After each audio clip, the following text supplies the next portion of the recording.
క్లుప్తంగా, గొల్లవాడిగా ఉన్నటువంటి దావీదును దేవుడు గొప్ప రాజును చేశాడు. ఆ రాజ్యం స్థిరపడింది. దావీదు వయసు సుమారు 50 సంవత్సరాలకు వచ్చేసాడు. 17 సంవత్సరాల వయసులో దావీదు రాజుగా అభిషేకించబడ్డాడు. 13 సంవత్సరాలు ఎదురు చూసిన తర్వాత దావీదు రాజుగా అభిషేకించబడ్డాడు.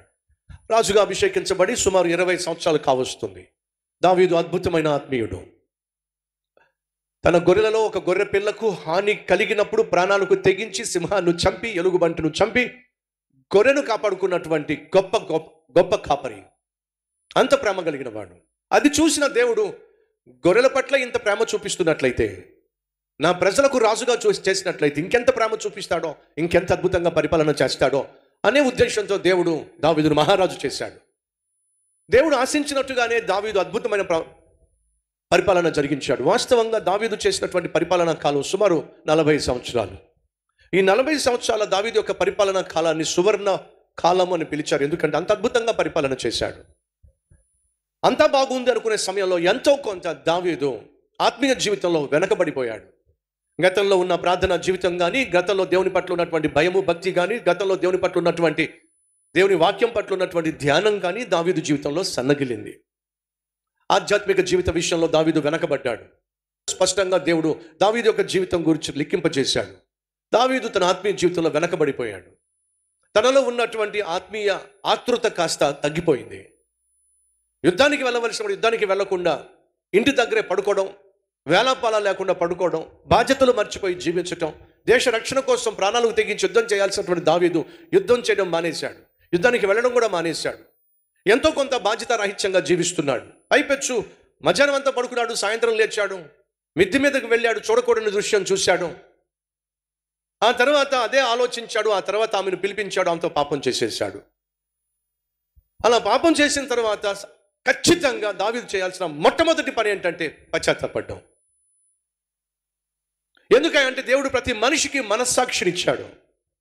నువ్వు తప్పు చేస్తున్నప్పుడు, నువ్వు అబద్ధం ఆడుతున్నప్పుడు, నువ్వు బూతులు మాట్లాడుతున్నప్పుడు, నువ్వు ఇతరులని గాయపరుస్తున్నప్పుడు, చేయకూడని పని చేస్తున్నప్పుడు, చూడకూడని వాటిని చూస్తున్నప్పుడు నీ మనస్సాక్షి నిన్ను గద్దిస్తుంది. తప్పు చేస్తున్నావు, తప్పో తప్పో తప్పో అని నీ మనస్సాక్షి గద్దిస్తుంది. అలా గద్దించినప్పుడు పరిశుద్ధాత్మ దేవుడు ఏం చేస్తాడు? నిన్ను ప్రేరేపించి పశ్చాత్తాపంలోనికి నడిపిస్తాడు. అందుకే ఆత్మ సంబంధమైనటువంటి దుఃఖము మనసుకు మార్పును తీసుకొస్తుంది. ఆత్మ సంబంధమైన దుఃఖము అంటే దేవుని ఆత్మ చేత ప్రేరేపించబడినప్పుడు నీలో వచ్చే దుఃఖం ఏం చేస్తుందని మనసుకు మార్పును తీసుకొస్తుంది. దావీదు జీవితంలో ఎందుకో అది కూడా కరువైపోయింది. తప్పు చేసినప్పుడు వెంటనే ఒప్పుకుంటే మంచిది, ప్రభుతో చెప్పుకుంటే మంచిది, ప్రభు పాదాలు పట్టుకుంటే మంచిది. దావీదు అక్కడే ఫెయిల్ అయిపోయాడు. వ్యభిచారం చేసిన మరుసటి రోజు నా పశ్చాత్తాపడాల్సింది. అయ్యా, నేను చేయకూడని పని చేసిన, నువ్వు క్షమించో అడగల. 2, తాను చేసిన పాపాన్ని మరొక్కడి మీద నెట్టే ప్రయత్నం చేశాడు. ఆ నెట్టే ప్రయత్నంలో నమ్మకమైన సైనికుడి ఇంటికి పిలిపించాడు. తను ఎన్ని ప్లాన్లు వేసినా ఆ నమ్మకమైన సైనికుడు ఒప్పుకోలా. బాగా తాగించాడు. తాగిన మైకలోనే ఇంటికి వెళ్తాడేమో, వెళ్ళలా. దావీదు ఎంతగా దిగజారిపోయాడంటే లాభం లేదు, వీడి అడ్డం నేను తొలగించుకోవాలి. వాడు నీకు ఏ విధంగా అడ్డమయ్యాడో, అన్యాయం చేయలేదు, అక్రమం చేయలేదు. ఏ విధంగా ఊరియా దావీదుకు అడ్డమయ్యాడండి?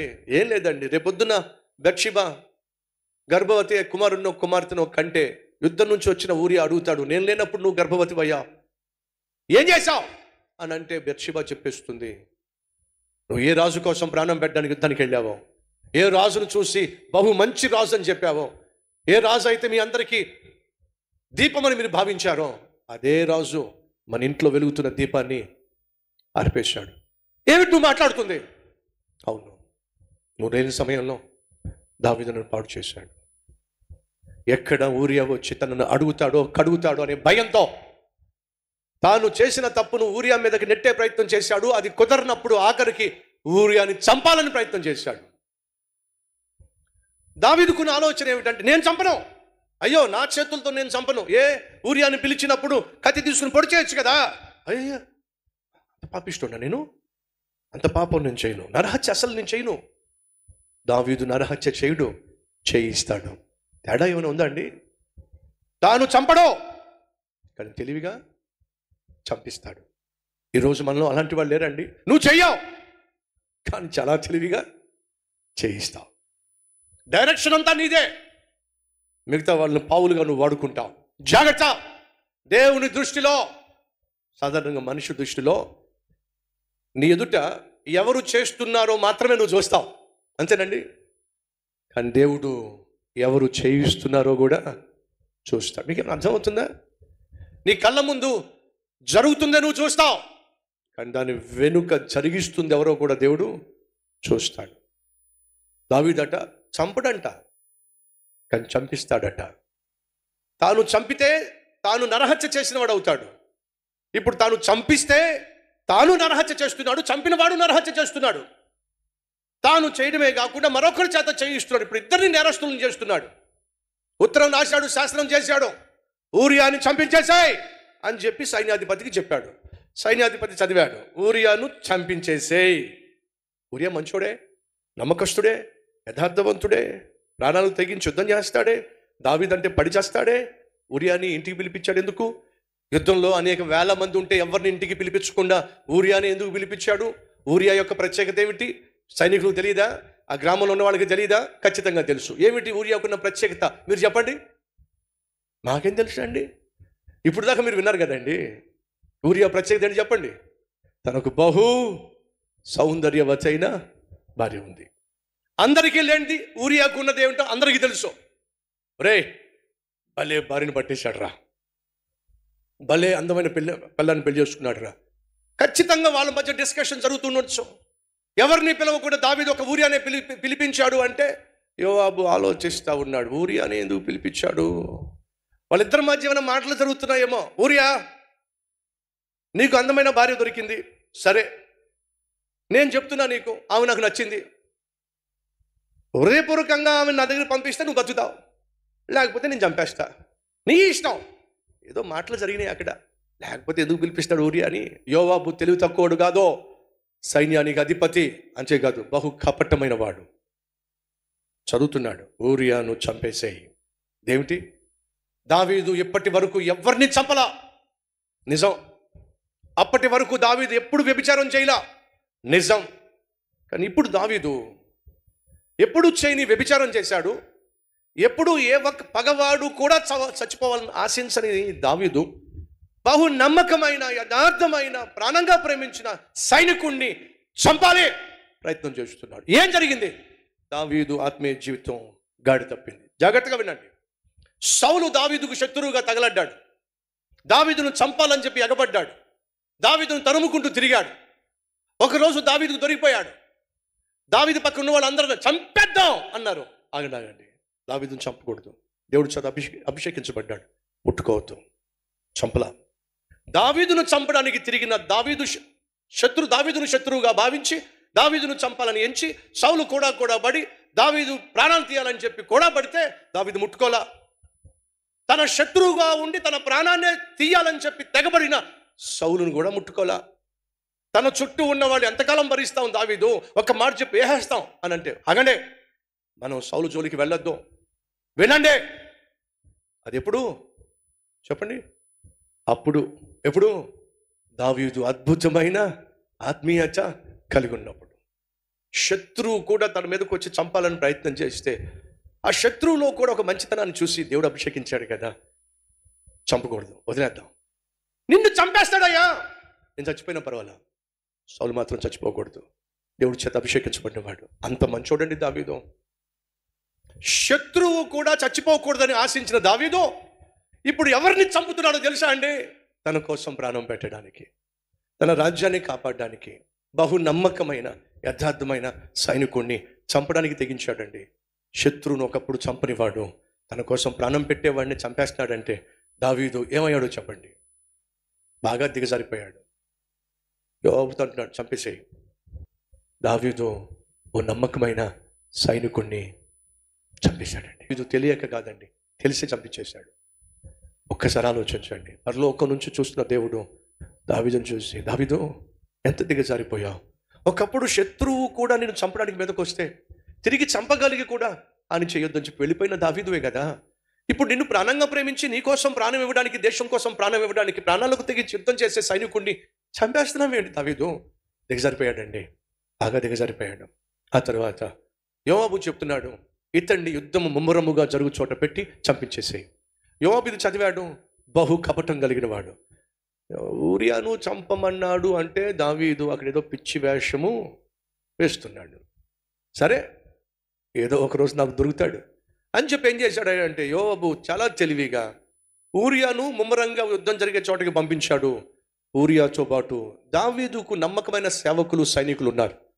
దావీదు యుద్ధానికి వెళితే తన చుట్టూ మోహరించి దావీదును కాపాడుకుంటూ యుద్ధం చేసే బహు నమ్మకమైన బలమైన యుద్ధ శూరులు, యుద్ధ యోధులు ఎప్పుడూ కాచుకుని ఉంటారు. యోవాబు ఏం చేశాడో తెలుసా?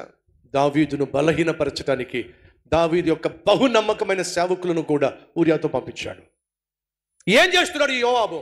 అవకాశాన్ని ఉపయోగించుకుంటున్నాడు. దావీదు, అక్కడ నువ్వు చేయాల్సిన పిచ్చి పని చేస్తున్నావు, ఇక్కడ నేను చేయాల్సిన పిచ్చి పని నేను చేస్తా. నీకోసం ప్రాణం పెట్టేవాడిని లేకుండా చేస్తా. రేపొద్దున నీకు సైన్యంలో బలం లేకుండా చేస్తా. నేనే దిక్కయ్యేలా నీకు చేస్తా అని చెప్పి యోవాబు చేసింది ఏమిటయా అంటే, దావీదు యొక్క నమ్మకమైన సైనికులను ఊరియాతో పెట్టి పంపించేశాడు. జరిగింది ఏమిటి? ఆ రోజు ఒక ఊరియానే చంపు అని చెప్పి యోవాబుతో చెప్తే యోవాబు అడ్వాంటేజ్ తీసుకుని ఏం చేశాడో తెలుసా? దావీదు యొక్క సైనికుల కొందరిని చంపించేశాడు. దావీదు చేసిన పాపం ఒక్కరిని చంపడంలో కాదండి, అనేక మంది ఆ రోజు చచ్చిపోయాడు.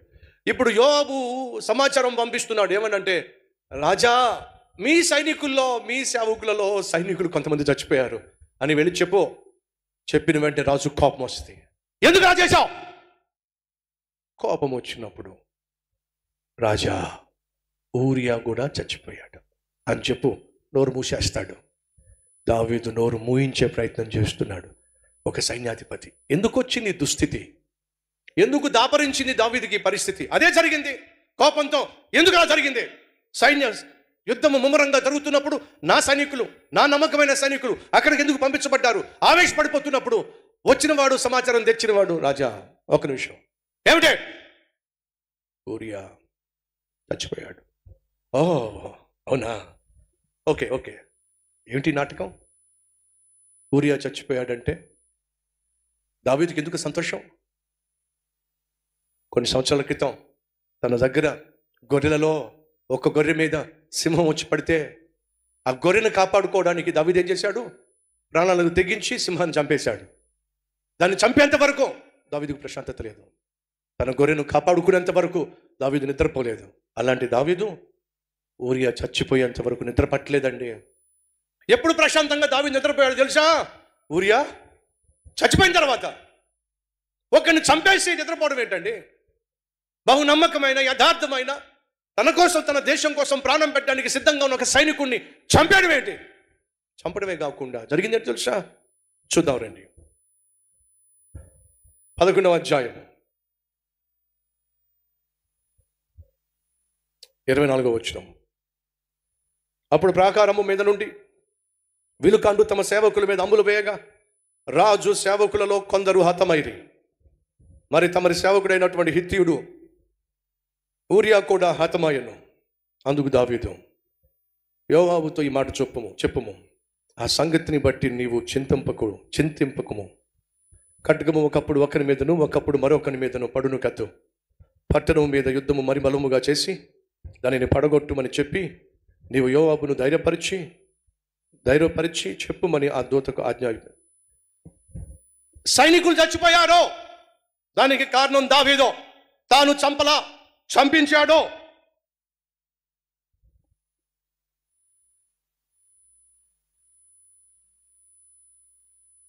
దావీదు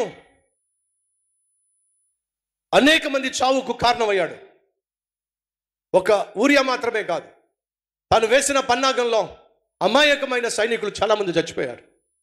అలా చచ్చిపోయినప్పుడు ఎక్కడ యోవాబు చింతిస్తాడేమోనని ధైర్యపరుస్తున్నాడు. ఏమని? యోవాబు చింతించకు అంటే అర్థం తెలుసా మీకు?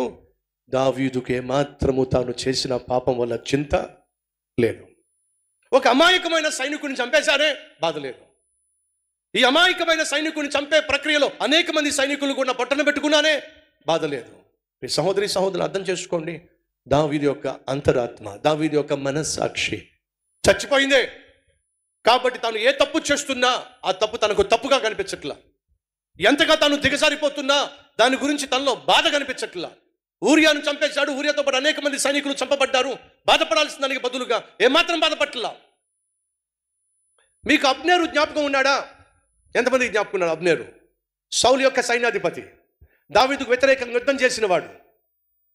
సౌలు దగ్గర కాపలా గాయవలసినటువంటి అబ్నేరు నిద్రపోతూ ఉంటే ఆ సమయంలో దావీదు వచ్చి నిద్రపోతున్న సౌలు యొక్క వస్త్రపు చెంగును కట్ చేసి దూరంగా వెళ్ళిపోయి, ఒరే అబ్నేరు! దావీదు సౌలు మహారాజురా. సౌలు మహారాజు పడుకున్నాడు. సౌలుకి తోడుగా ఉండవలసి నువ్వు, కాపుదలగా ఉండవలసి నువ్వు నిద్రపోయావేంట్రా అబ్నేరు అని చెప్పి గట్టిగా అరిచాడు. ఈ లోపల సౌలు లేచాడు. ఎవరదే? దావీదా? రాజా, నేనే, నీ దగ్గర దాకా వచ్చా. నీ వస్త్రపు చెంగు కట్ చేసినందుకంటండి, వస్త్రపు చెంగు కట్ చేస్తే తర్వాత చర్చ. సౌలు మహారాజు వస్త్రపు చెంగు కట్ చేశానేంటి చర్చ ఫీల్ అయ్యాడండి దావీదు. ఆ దావీదు వేరు. చూద్దాం రండి 24వ అధ్యాయం. 24వ అధ్యాయము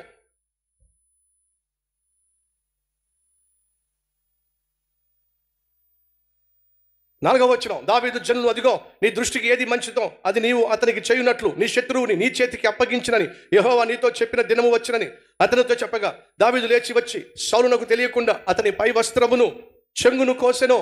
సౌలు పై వస్త్రమును తాను కోసినని దావీదు మనస్సు నొచ్చి, ఇతడు యెహోవా చేత అభిషేకము నొందిన వాడు గనుక యెహోవా చేత అభిషేకితుడై నా ప్రభువునకు నేను ఈ కార్యము చేయను. యెహోవాను బట్టి అతనిని నేను చంపను. 26వ అధ్యాయము 14వ వచనము. జనులను నేరు కుమారుడు అబ్నేరును విన్నట్లు, అబ్నేరు నువ్వు మాట్లాడవా? కేకలు వేయగా అబ్నేరు కేకలు వేసి, రాజు నిద్రలేపు నువ్వెవడవే? అందుకు దావీదు, నువ్వు మగాడివి కాదా? ఇశ్రాయేలులో నీ వంటివాడు ఎవడు? నీ యజమానుడు రాజునకు నీవెందుకు కాపు కాయటం లేదో? నీకు యజమానుడు రాజును సంహరించుటకు జనులో ఒకడు చేరువుగా వచ్చనే. నీ ప్రవర్తన అనుకూలము కాదు, నీవు శిక్షకు పాత్రుడవే. యెహోవా చేత అభిషేకము నొందిన నీ ఏలిన వానికి నీవు రక్షకునిగా ఉండలేదో. యెహోవా జీవంతుడు, నువ్వు శిక్షించబడాల్సి. అర్థమవుతుందా మీకు? ఆ దావీదు ఎలాంటి వాడో తెలుసా అండి? తనను చంపడానికి వచ్చిన సౌలు దొరికినప్పుడు వస్త్రపు చెంగు కట్ చేసి, సౌలుకు తెలియాలి నువ్వు నా చేతికి అప్పగించబడ్డావు కానీ నేను చంపలేదయ్యా, సౌలుకు తెలియాలని చెప్పి ఆశించి వస్త్రపు చెంగు కట్ చేస్తేనే మనుషులు బాధపడిపోయాడండి. అయ్యో, నా శత్రువు యొక్క చెంగు నేను కట్ చేశానే, బాధపడినటువంటి దావీదండి. ఆ దావీదు వేరు, ఈ దావీదు వేరు.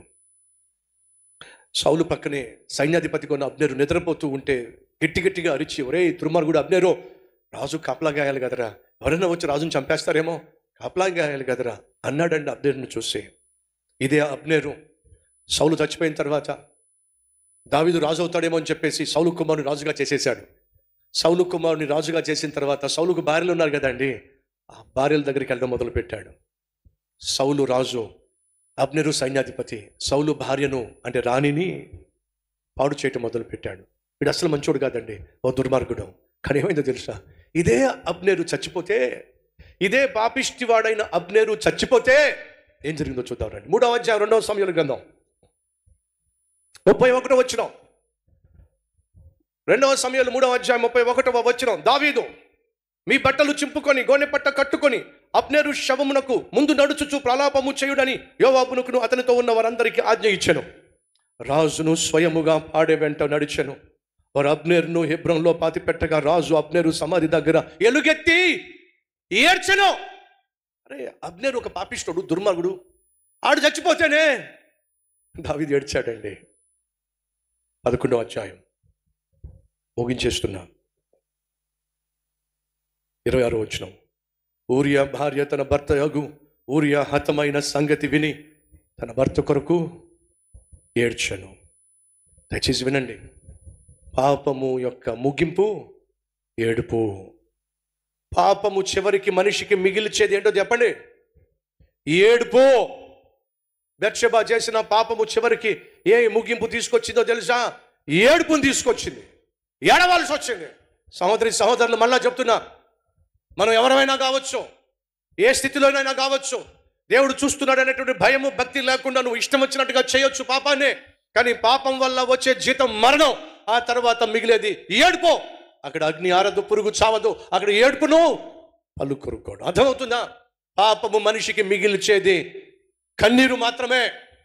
ధైర్యంగా నిర్భయంగా తప్పు చేస్తున్న తమ్ముడు చెల్లి వినో, నీ చేస్తున్న తప్పుకు పాపానికి మిగిలేది ఏమిటో తెలుసా? ఏడుపో, కన్నీరు. ఆ రోజు బెత్షెబా భర్తను పోగొట్టుకుని ఏడుస్తుందండి. కానీ వినండి, దావీదు ఏడ్చాడా? దావీదు కన్నీరు కార్చాడా? తన ప్రాణాన్ని కాపాడడానికి చుట్టూ వలయముగా ఉండే తన సైనికులు చచ్చిపోయారండి. ఇప్పుడు సైనికులు చచ్చిపోయినప్పుడు సైనికులు భార్యలు ఏమయ్యారు?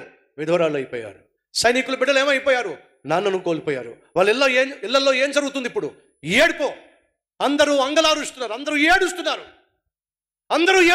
కానీ దావీదు మాత్రం అమ్మయ్యా, పీడా విరుడైపోయింది. ఎంత మార్పు వచ్చిందండి దావీదులో. అబ్నేర్ లాంటి పాపిష్టుడు చచ్చిపోతే సంతాపం ప్రకటించాడండి. శవం కూడా వెళ్ళాడండి. సమాధి చేస్తుంటే ఎలా ఏడ్చాడట? ఎలుగెత్తి ఏడ్చాడట అండి. శత్రువు చచ్చిపోయినా ఏడ్చేటటువంటి మనసు కలిగినటువంటి దావీదు తన కోసం ప్రాణం పెట్టే ఒక నమ్మకమైన సైనికుని చేజేతులను చంపేశాడండి. చచ్చిపోయిన భర్తలను బట్టి అందరూ ఏడుస్తూ ఉంటే దావీదు ప్రశాంతంగా ఉన్నాడండి. కారణం తెలుసా? దావీదు ఆత్మీయంగా చచ్చిపోయాడండి. చివరిగా ఈ మొత్తం చాప్టర్లో ఏడ్చింది ఎవరు చెప్పండి? ఒకరే. ఎవరు? బెత్షెబా భార్య. ఎవరు ఏడవలా? దావీదు ఏడవల. బెత్షెబా మాత్రమే ఏడ్చింది, దావీదు ఏడవల. వినో, తప్పు చేస్తూ పాపం చేస్తూ నిర్భయంగా దేవుని ఎదుట నీతిమాలిన పనులు చేస్తూ నిర్భయంగా జీవించేవాళ్ళు వినండి. ఈరోజు నువ్వు చేసిన పాపాన్ని బట్టి తప్పును ఒప్పుకొని కన్నీరు కార్చకుండా ఇక్కడి నుంచి వెళితే ఒక విషయం చెప్పాలనుకుంటున్నా. ఏమిటది? దావీదు వాస్తవంగా తాను చేసిన పాపాన్ని బట్టి వెంటనే పశ్చాత్తాపపడి 5 నిమిషాలు పశ్చాత్తాపపడి కన్నీళ్లు కార్చినట్లయితే తన జీవితాంతం ఏడ్చేటటువంటి దుస్థితిని తప్పించుకునేవాడు. వినండి, ఈ చాప్టర్లో వాస్తవంగా దావీదు ఏడవలసింది. జరుగుతున్న ఈ పరిణామాలన్నింటినీ బట్టి దావీదు పశ్చాత్తాపడాల్సింది. ప్రభు, ఏమిటి నా జీవితంలో జరుగుతుంది? యుద్ధానికి వెళ్ళకపోవడం ఏమిటి? మొద్దులా తయారవడం ఏమిటి? సోమరితనం నాలో ప్రవేశించడం ఏమిటి? దేశం పట్ల, ప్రజల పట్ల ఇంత నిర్లక్ష్యం ఏమిటి? ఆత్మీయతను పాడు చేసుకుని ప్రార్థనా జీవితాన్ని బలంగా పెట్టి పాపిష్టి తలంపులు, పాపిష్టి చూపులు, ఆఖరికి ఒక సైనికుని భార్యతో వ్యభిచారం చేయటం ఏమిటి? ఏమవుతుంది నా జీవితంలో? ఏడవలసింది, కన్నీళ్లు కార్చాల్సింది. ఏడవలా? సాధారణంగా చెప్తూ ఉంటారు ఏంటో తెలుసా? కాలేజీలో ప్రవేశించినటువంటి స్టూడెంట్స్ని కూర్చొని ఒక మాట అంటారు. కాలేజీలో ప్రవేశించిన తర్వాత ఒక 5 సంవత్సరాలు కష్టపడి చదవండి, 50 సంవత్సరాలు మీరు సుఖంగా జీవిస్తారు. ఒకవేళ మీరు ఈ 5 సంవత్సరాలు కష్టపడకుండా అల్లరి చిల్లరగా తిరిగినట్లయితే, తాగుతూ చిందులు వేస్తూ పార్టీలకు పబ్బులకు వెళ్ళినట్లయితే మిగతా 50 సంవత్సరాలు మీరు కష్టాలు పాలైపోతారు, ఆర్థికంగా చితికిపోతారు, దేహిని అడుక్కోవాల్సి వస్తుంది. కాబట్టి సాధారణంగా అంటారు, కాలేజీలో ప్రవేశించిన ప్రతి స్టూడెంట్తో ఒక మాట, 5 సంవత్సరాలు కాలేజీలో ప్రవేశించిన 5 సంవత్సరాలు మీరు కష్టపడి చదవండి, 50 సంవత్సరాలు సుఖపడతారు. ఈ 5 సంవత్సరాలు మీ ఇష్టానుసారంగా మీరు జీవిస్తే 50 సంవత్సరాలు మీరు కష్టాలు పాలవుతారు, నష్టాలు పాలైపోతారు, అప్పులు పాలైపోతారు, అడుక్కు తింటారు, అడ్రస్ లేకుండా పోతారు. అడుగుతున్నా, ఏది సుఖం? 5 సంవత్సరాలు కష్టపడి చదివి 50 సంవత్సరాలు సుఖంగా ఉండటమా, లేక 5 సంవత్సరాలు సుఖపడి 50 సంవత్సరాలు కష్టపడ్డమా? అడుగుతున్నా, దావీదు చేయాల్సింది ఏమిటి? తను చేసిన పాపాన్ని బట్టి 5 నిమిషాలు కన్నీరు కార్చడం మంచిదంటారా, లేకపోతే 50 సంవత్సరాలు లేదా మిగతా 20 సంవత్సరాలు ఏడవడం మంచిదంటారా? దావీదు జీవితంలో ఒక ఘోరం జరిగింది. తాను 5 నిమిషాలు కన్నీరు కార్చి పశ్చాత్తాపడి ఈ పాపం విషయంలో ప్రభువుని వేడుకుంటే బాగుండేది, వేడుకోలా. మరి ఏమైంది? ఇక మొదలు కాబోతుంది. ఏమిటి? కన్నీటి యాత్ర. దావీదు జీవితంలో ఇక ఏడుపు మొదలు కాబోతుంది. ఒక రోజు కాదు, 2 రోజులు కాదు, 1 నెల కాదు, 1 సంవత్సరం కాదు, తను బ్రతికినంత కాలం ఏడవబోతున్నాడు. ప్రియ సహోదరి సహోదరులు, తప్పు చేయడం మానవ సహజం, తప్పును ఒప్పుకోవడం అది ఆత్మీయత. దావీదే కనుక ఆ రోజు చేసిన తప్పును బట్టి ఏడ్చినట్లయితే జీవితాంతం ఏడ్చే స్థితిని తప్పించుకునేవాడు. కానీ దావీదు చేసిన పెద్ద పొరపాటు ఏంటో తెలుసా? నిర్భయంగా పాపం చేయటమే కాకుండా పశ్చాత్తాపడ్డానికి కూడా తను సమయం తీసుకోలే. సుమారు 9 నెలల పాటు తను పశ్చాత్తాపడ్డా. ఇక్కడ 12వ అధ్యాయం రాబోతుంది. దావీదు జీవితంలో ఏడుపు మొదలవుతుంది. అడుగుతున్న సహోదరి సహోదరులు, చేసిన తప్పులను బట్టి దేవుని సన్నిధిలో ఒక 5 నిమిషాలు పశ్చాత్తాపడడం బెటర్ అంటారా, లేక బ్రతికినంత కాలం ఏడవడం బెటర్ అంటారా? మీ చేతుల్లోనే ఉంది. ప్రార్థన చేద్దాం రండి. Let's pray. సహోదరి సహోదరులు, శత్రువు చచ్చిపోతేనే ఏడ్చాడండి దావీదు, ఎలుగెత్తి ఏడ్చాడండి. కానీ బహు నమ్మకమైన సైనికులు చచ్చిపోతే దావీదులు అసలు బాధలేదే. పైపెచ్చు యోవాబుతో అంటున్నాడు, నువ్వేం బాధపడమాకు, ఇలాంటివి జరగడం కామనే, ఇలాంటివి కామన్గా జరగవు, పనిగట్టుకొని చేస్తేనే జరుగుతాయి. తన నమ్మకమైనటువంటి సైనికుల్ని పొట్టన పెట్టుకున్నాడు దావీదు. ఎంత దారుణానికి ఒడిగట్టాడండి. ఈ సహోదరి సహోదరులు, దావీదు లాంటి వాడికే ఇలాంటి గతి పట్టినట్లయితే మనం ఏ పాటి వారం? చేసిన తప్పును ఒప్పుకోకుండా కప్పుకుంటే మన జీవితంలో మనకు మిగిలేదేమిటో దేవుడు ఈ అధ్యాయం ద్వారా తెలియచేస్తున్నాడు. అయ్యా అమ్మా, నిర్భయంగా నువ్వు తప్పు చేస్తున్నావు, ఏమీ కాదనుకుంటున్నావు, తప్పుల మీద తప్పు చేస్తున్నావు. దేవుడు కళ్ళు ఎర్ర చేస్తే తట్టుకోగలిగిన శక్తి నీకుందా? లేకపోతే మోకాల మీద పడు, ప్రభు సన్నిధిలో క్షమాపణ కోరు. మళ్ళా చెప్తున్నా, దావీదే కనుక ఒక 5 నిమిషాలు పశ్చాత్తాపడినట్లయితే 20 సంవత్సరాలు ఏడవలసినటువంటి పరిస్థితి వచ్చేది కాదు. అడుగుతున్న సహోదరి సహోదరుడా, ఈరోజు నువ్వు 5 నిమిషాలు ప్రభు సన్నిధిలో పశ్చాత్తాపడితే రాబోయే బ్రతికున్నంత కాలం నువ్వు సంతోషంగా జీవిస్తావు, సమాధానం కలిగి జీవిస్తావు. ఇంత సూటిగా దేవుడు మాట్లాడిన తర్వాత కూడా నువ్వు లెక్క లేకుండా, ప్రార్థన చేయకుండా, పశ్చాత్తాపడకుండా ఇక్కడి నుంచి వెళ్ళినట్లయితే నిన్నెవడూ రక్షించలేడు. నీ మీదకు రాబోతున్న ఉగ్రత నుండి ఎవడూ తప్పించలేడు. ఈ సందేశం నీ హృదయంలో నాటబడిందా? అర్థం చేసుకుంటున్నావా? అంగీకరిస్తున్నావా? పశ్చాత్తాపడుతున్నావా? అవునన్న వారు ప్రభువుకు మీ హస్తాన్ని చూపిస్తారా? మహాపరిశుద్ధుడు అయిన ప్రేమ కలిగిన తండ్రి, దావీదు జీవితంలో ఎన్నడూ ఎప్పుడు మేము విననటువంటి బహుశక్తివంతమైన సందేశాల ద్వారా మాతో ఈ 11వ అధ్యాయం నుంచి మాట్లాడావు నాయన. ఎన్నెన్ని లోతైనటువంటి నిగూఢమైనటువంటి సత్యాలు, మా హృదయాలను సరిచేసేటటువంటి సందేశాలు గడిచిన 2 నెలలుగా ఘంటాపదంగా మాకు అనుగ్రహించావు. నీకు వందనాలయ్యా. ఒక్కొక్క సందేశం ఒక్కొక్కరి హృదయాన్ని ప్రక్షాళన చేస్తూ వచ్చింది. ఈరోజు నాయన దావీదు జీవితంలో చేసిన తప్పులను బట్టి తను కన్నీళ్లు కార్చలా, పశ్చాత్తాప పడలా, ప్రతిఫలంగా ఇక జీవితాంతం ఏడవబోతున్నాడు. ఆ రోజు మా జీవితంలో ప్రవేశించకుండా ఉండాలంటే ఈరోజు మేము మోకాల మీద పడి మా తప్పుల నిమిత్తం మేము పశ్చాత్తాప పడినట్లయితే నాయనా, మిగిలిన కాలం అంతా సుఖంగాను సంతోషంగా మేము జీవించగలుగుతాం. ఈ సత్యాన్ని అర్థం చేసుకున్న, అంగీకరించిన మా సహోదరి సహోదరులు వారు ఉన్న చోటే నాయన మోకాల మీద పడి పశ్చాత్తాపడుతున్నారయ్యా. కన్నీళ్లు కార్చేవాళ్ళు కన్నీళ్లు కారుస్తున్నారయ్యా. వారి పశ్చాత్తాపాన్ని అంగీకరించాయా. వారు చేసిన ప్రతి తప్పును క్షమించాయా. నువ్వు కళ్ళు ఎర్ర చేస్తే మేము తట్టుకోలేవు నాయన, తట్టుకోగలిగిన శక్తి మాకు లేదు నాయన. అడుగుతున్నావయ్యా, మమ్మల్ని మన్నించాయా, మమ్మల్ని క్షమించాయా. అరికాలు మొదలుకొని నడినెత్తి వరకు మమ్మల్ని శుద్ధీకరించు నాయన. అయ్యా, నీ పట్ల భయము భక్తి మన నరనరాల్లో పుట్టించు నాయనా. పాపము చేయడానికి భయపడే మనస్సు మాకు దయచేయి నాయన.